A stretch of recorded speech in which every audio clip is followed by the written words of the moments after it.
Doug Shulman. We caught up with the commissioner in Michigan today. First of all, Commissioner, thank you for the time. Appreciate you joining us here on Bloomberg. And off the top, is this agreement a victory or a defeat for the U.S. government? Oh, it's a huge victory for the U.S. government. This is an unprecedented agreement.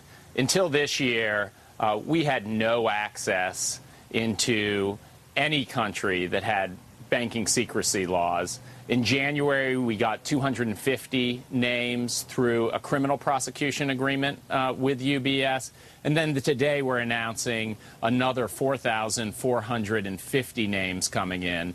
This is a big blow to bank secrecy, a big win for the U.S. government. We're very pleased, and it's part of our ongoing effort to crack down on offshore tax evasion.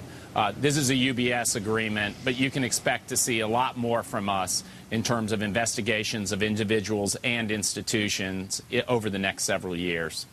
Well, let me ask you, I'm going to get to that in just a moment. Let me ask you a couple more details on the U.B.S.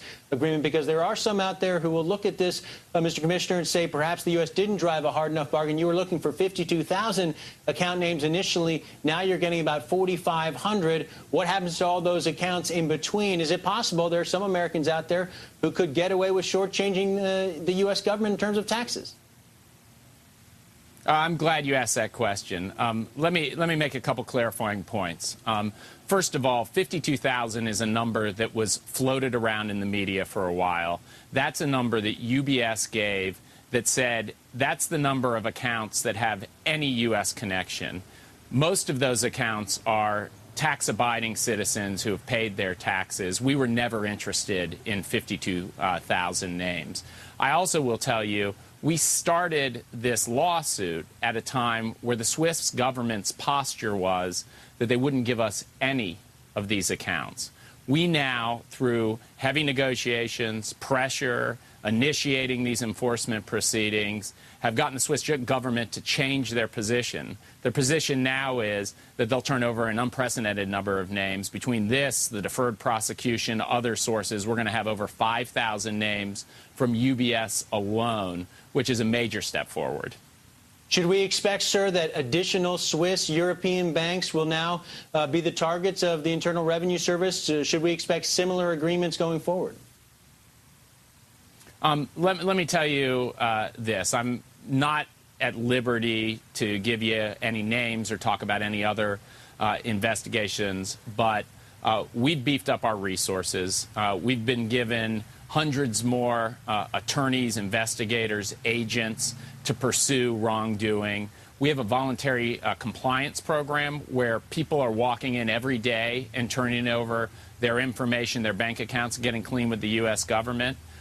Through that, we're finding out taxpayers who haven't paid their taxes who will pursue. We're finding out about financial institutions that facilitated tax evasion, and we're going to pursue them. And we're finding out about other intermediaries like law firms and others who promoted tax evasion. And we're going to have our targets set on all categories of folks. And so people should expect this kind of effort from the U.S. government to continue.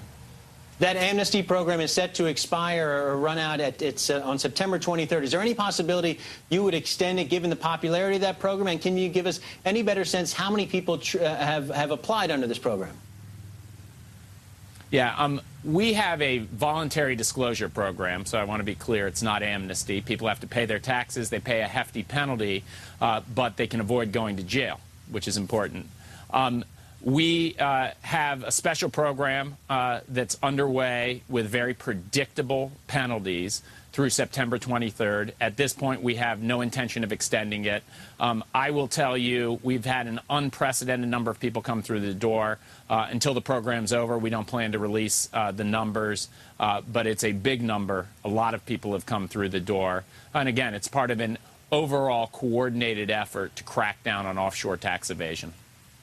Mr. Commissioner, is it safe for people to say that given the terms of this settlement, that the veil of bank secrecy, the famed bank secrecy of these Swiss banks that's been so important to those financial institutions and to that country for such a long time, that has been lifted as a result of this deal? Well, you know, I can only speak for tax administration in the U.S. tax system. What I will tell you is my personal view is getting 5,000 names from one financial institution blows a big hole in bank secrecy, that it's clearly a victory for the U.S. government to be able to gain access to nook and cranny of the financial system we haven't been able to gain access to in the past. We're very pleased with it. Part of this agreement, you will note, is the government of Switzerland agreeing that if there's other institutions in similar circumstances of U.B.S, they'll actually review and process those similarly. And so what I would say to the American people is, if in the past you've been hiding assets overseas and thought those assets were safe and we weren't going to find them, those days are coming to an end pretty quickly. All right. Doug Shulman is the Commissioner of the Internal Revenue Service, joining us here exclusively on Bloomberg. Appreciate the time. Thanks very much.